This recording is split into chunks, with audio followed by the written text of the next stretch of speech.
নমস্কার, আমি আচার্য প্রশান্ত পোদ্দার বলছি।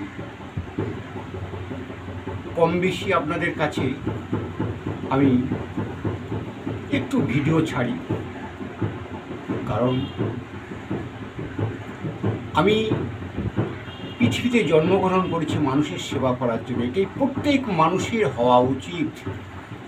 তাই আমি ভিডিওগুলো করি যাতে আপনাদের কল্যাণ হয়, আপনাদের সন্তান পরিবারের সকলের জন্য কল্যাণ হয়। তার জন্য দেখুন, প্রতিকারের শেষ নেই, বিপদের শেষ নেই, এই সাধনার লাইন জগতের শেষ নেই। এই সাধনার লাইন একমাত্র হৃদয়, মন, প্রাণ, ভক্তি ভর না হলে সাধনার লাইন হবে না। তাই আমাদের কর্মফলে আমাদের ভক্তি ভর এইগুলো আমরা অনেকেই বিশ্বাস করি না। তার জন্যে তাদের জীবনে একটু লেটে বহুত পস্তাতে হয়, একটু দেরিতে তারা বার্ধক্য সময় তারা কিন্তু জীবনে বহুত পস্তায়। তাই দেখুন, আমি একটা ব্যক্তির সঙ্গে, সে আমার শত্রু যদি হয়, তার সঙ্গে কথা বলার আমার দ্বিমত নেই, বা বলবো না।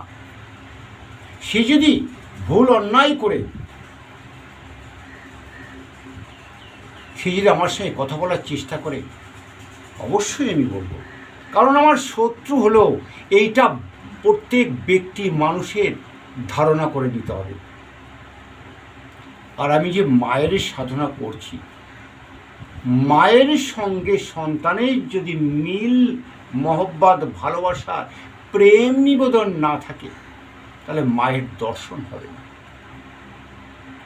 দেখুন, এই মায়ের দর্শন পেয়ে বা স্বপ্নে আদেশ দিয়ে যেসব ব্যক্তিরা দৈব শক্তি পান, তাদের কিন্তু বহুত মূল্যবান জিনিস। কারণ এই দৈব শক্তি দিয়ে কোনো ব্যক্তিকে আপদ বিপদ থেকে উদ্ধার করতে পারবে। কারণ এই বিশ্ব ব্রহ্মাণ্ডের যে মালিক, তার আশীর্বাদ, তার মুখের বাক্য, তার আদেশ তাকে দিয়েছে, তার মঙ্গল হবেই। এবং যদি কোনো জড়ি পুঁঠি, গাছ গাছড়া, শিকড় কিছুই যদি থাকে, মাটির ধুলো তুলে নিয়ে তাকে দেবে, নে বাবা তুই এই দিয়ে কবচ করবি, এটাই তোর ভালো হবে। এগুলো কিন্তু দৈব শক্তি, বাক্য শক্তি, হাত যশ বলে না, ঠিক গ্রহগত প্ল্যানেট তার থাকতে হবে, তবে সে কিন্তু করতে পারবে, দিতে পারবে, বা তার কার্যকারী হবে। দেখুন, আমি তো কম বেশি আপনাদের এই গ্রহগত কন্ডিশন নিয়ে আমি ইউটিউবে বা ফেসবুকে কার দশা চলছে, কী চলছে, কোথায় কোন গ্রহ বসে আছে, কি হতে পারে ইত্যাদি আমি এগুলো বলি না। আমি বলি না কারণ এই গ্রহর যার জন্মছকে যে প্ল্যানেটে যার বসে আছে তার সেটা হবে। আর এগুলো আমি বলি না কারণ কারোর যদি না থাকে সেই গ্রহ দশা, এই ব্যক্তিদের এইগুলো হবে। অনেক জ্যোতিষরা বলেন, আমি তাদের বলবো না যে তারা ভুল করেন, না, বলেন ঠিক করেন, তাদের ব্যক্তিগত ব্যাপার। আর আমার ব্যক্তিগত ব্যাপার, আমার জন্ম ছক দেখে, জন্ম তারিখ দেখে, তার কি সময় চলছে, কি পরিস্থিতি চলছে, সেগুলো বিচার করি। তারপরে আমি দৈব শক্তি, গাছ, শিকড়, লতা পাতা, আমার মা চণ্ডালের আশীর্বাদ, চরণধুলি, তন্ত্রক্রিয়ার শক্তি দিয়ে তারপর আমি তাদের কবচ ধারণ দিই। আমি টোটালিস্ট, কোনো স্টোন ব্যবহার কোনো আমার ভক্তবৃন্দদের দিই না, দিতে নারাজ। যাক, পরের সাবজেক্ট। এবার ঘটনা হচ্ছে সাধনা মার্গ। নিয়ে আমি ম্যাক্সিমাম যখনই ভিডিও করব কিছু না কিছু বলবো, কারণ পাগল মানুষ সবই তো বোঝেন। যাই হোক, সবথেকে বড় জিনিস, আমি এখনও আপনাদের প্রত্যেককেই বলবো, হিন্দু, মুসলমান, খ্রিস্টান, বৌদ্ধ, জৈন, সবাইকে, ঈশ্বর এক, দ্বিতীয় নেই।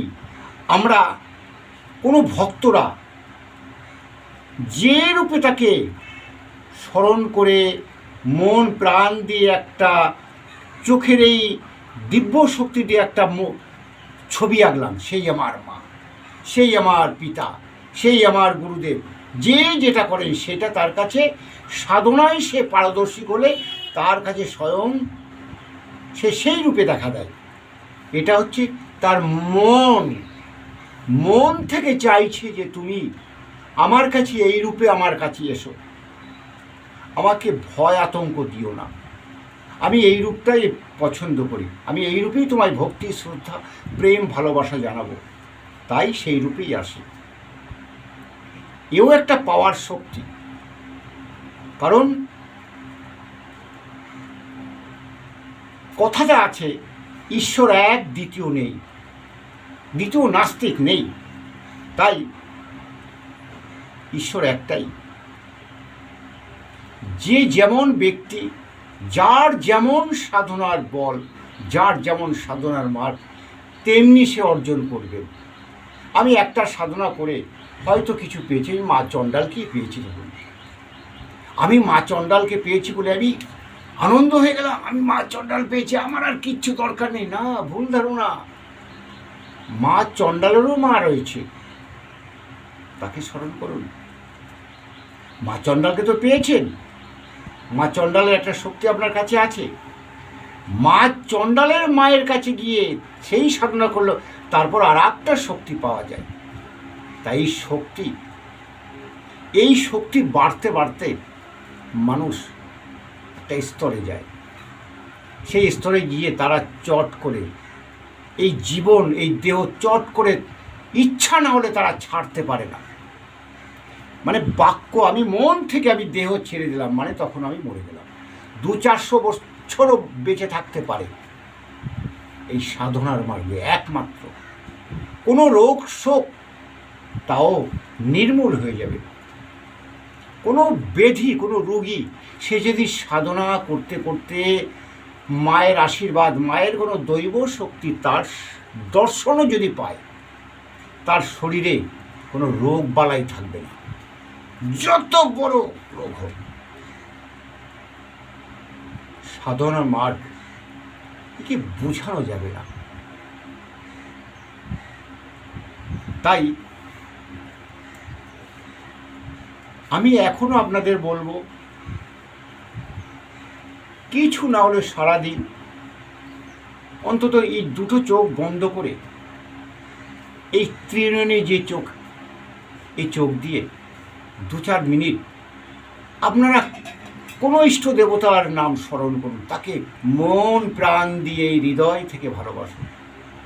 দেখুন, আপনার সংসারে আপনার মঙ্গল হবে, আপনার পরিবারের কোনো আপদ বিপদ থেকে উদ্ধার হবে। মানে আমি ঠিক আপনাদের ঠিক কি বোঝাতে পারছি আমি, না আমার কোথাও গরমিল হচ্ছে, ঠিক জানি না। আপনার নিজের বিবেককে জিজ্ঞেস করবেন আমি কি বলতে চাইছি, সে বিবেকে উত্তর দেবে, প্রত্যেক মানুষের ক্ষেত্রে। যাই হোক, আমি দীর্ঘ মেয়াদ করব না এই ভিডিওটা। আমি শুধু এইটুকুই বলবো, যেমন শরীরে রোগ হয় ডাক্তার দেখিয়ে রোগ নির্মূল করা যায়, তাই এই মানুষের জীবনে যত আপদ বিপদ যা কিছু হোক, সব কিন্তু এই গ্রহচক্র অশুভ তাদের কিন্তু প্রতিকার করে তারা কিন্তু ভালো থাকতে পারে।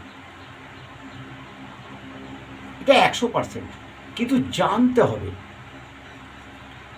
কোনো এক ব্যক্তি অজানা অবস্থায়, কোনো এক ব্যক্তি সে জানেই না কিছু, তার কাছে গিয়ে বলো, বাবা আমার এই পরিস্থিতি, আমাকে একটু কিছু করে দেন না। হয়তো দেখা গেল মায়ের আশীর্বাদে দেখা গেল সে ব্যক্তিটা এমন একটা জিনিস দিল, সে কিন্তু ভাবিনি, যে মন থেকে একটা কোনো জিনিস দেখলো তার কাছে, সেটা তুলে নিয়ে বললো যা এটাতে তুই ভালো হয়ে যাবি, সত্যি সত্যি ভালো হয়ে গেল, এমনও হয়। কিন্তু সে ভাবতে পারিনি যে এই জিনিসে ভালো হবে। এমনও কিছু কাজ আছে, কারণ সেই ব্যক্তিটার সময়টা ভালো, এবং ওই সময়টা, ওই নক্ষত্রটা, ওই গ্রহর কন্ডিশন খুব তুঙ্গে হয়ে আছে তার, মানে সে তার দ্বারায় কোনো ব্যক্তির উপকার করা সম্ভব সেই দিনটা দেখা যায়, তাই হয়ে যায়। জানতে হবে সেই ব্যক্তি যদি সাধনা মার্গে থেকে ডিটেলস বিষয়টা জানতে পারে, কার কোন গ্রহের রোগে কোন প্রতিকার, কোন গ্রহ কোন জড়িপুটি দিতে হবে, কোন শিকড় দিতে হবে, তাল গাছের শিকড় দিতে হবে না নিম গাছের শিকড় দিতে হবে, বা তেঁতুল গাছের শিকড় দিয়ে ওর একটা কাজ। যেমন আমি অনেক দিন ধরে একটা গাছ খুঁজছি, পাচ্ছি না, অর্থাৎ সুন্দরবন এলাকায় নোনা জলের সাইডে হয়, গাছটার নাম জির গাছ, অর্থাৎ বট গাছের মতন ঝুড়ি নামে। আমার গাছটা, ঝুড়িটা খুব উপকার, অনেক মানুষের উপকার করতে হলো, পাচ্ছি না। আমি সুন্দরবনে ঝড়খালিতে অনেক জায়গায় আমার শ্রোতা ভক্ত কম বেশি আছে, তাদের আমি বলেছি, বলে আমি তো চিনতে পারছি না বাবাজি, আপনি একদিন আসুন। যাই হোক, আমি বললাম তাদের ভিডিও করে পাঠিয়ে দিস, আমি দেখে আমি ঠিক চলে যাব। এবার ঘটনা হচ্ছে, আমার বলা উচিত নেই, সাধনা মার্গের ব্যাপার তো বলা উচিত নেই, তাও বলে রাখি, কারণ আপনারা যদি কোনো সাধনা মার্গে কেউ গিয়ে এইসব সমাজের কাজ বা মানুষের মঙ্গলের কাজ যদি করতে পারেন, কেন বলবো না, অবশ্যই বলবো। এই গাছটাকে লতা পেলে শনিবার মঙ্গলবার যদি হয় খুবই ভালো, এবং সব থেকে বড় জিনিস, পূর্ণিমা অমাবস্যার রাতে উলঙ্গ অবস্থায় একটা কাটারে নিয়ে ওই গাছের ঝুড়িটাকে এক কোপে নামাতে হবে। সাহস যদি থাকে অবশ্যই যাবে, আর যদি কারোর ভয় থাকে যাবে না, এইটুকু বললাম।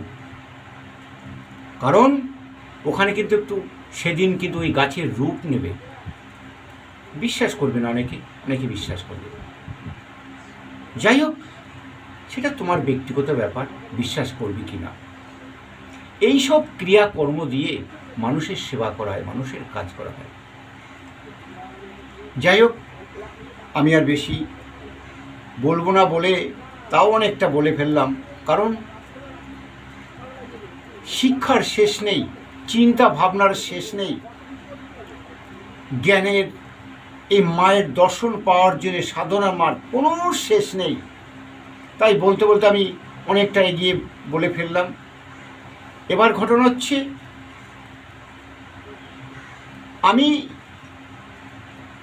আপনাদের যদি কোনো পরিস্থিতি খারাপ ভালো মন্দ যদি কারোর সঙ্গে আমাকে কম বেশি অনেকেই শেয়ার করেন, আমার কাছে প্রতিকার করে, কম বেশি অনেকেই ভালো আছেন, এবং তাদের বলি মাঝে মাঝে আমাকে একটু ফোন করে জানাবেন, হ্যাঁ গুরুজি আমি ভালো আছি, হ্যাঁ বাবাজি আমি ভালো আছি, বা আমি কষ্ট পাচ্ছি, আবার তারা আসবেন আমার কাছে, এসে যদি কোনো কবজ দিই, হতেই পারে যে আমি প্রত্যেকটা কবজ দেওয়ার পর যে 100% সত্য হবে মানে নেই, 19-20 হতেই পারে। যদি হয় ওই কবজ নিয়ে আবার চলে আসবে আমার কাছে, আমি আবার প্রতিকার করে দেব, যতক্ষণ না সে ভালো হচ্ছে আমার দায়িত্বে থাকবে। যাই হোক, নমস্কার, আমি শেষ করছি এখানেই। ভালো থাকুন। আমি মায়ের আশীর্বাদ, আমার আশীর্বাদ নিয়ে আপনাদের প্রত্যেককে আমার তরফ থেকে, মায়ের তরফ থেকে আশীর্বাদ করি, আপনারা সবাই যেন ভালো থাকেন, আপনাদের সন্তান পরিবার ফ্যামিলি সবাইকে নিয়ে ভালো থাকুন। জয় মা কামাখ্যা দেবীর মায়ের জয়, জয় মা কামাখ্যা দেবীর মায়ের জয়।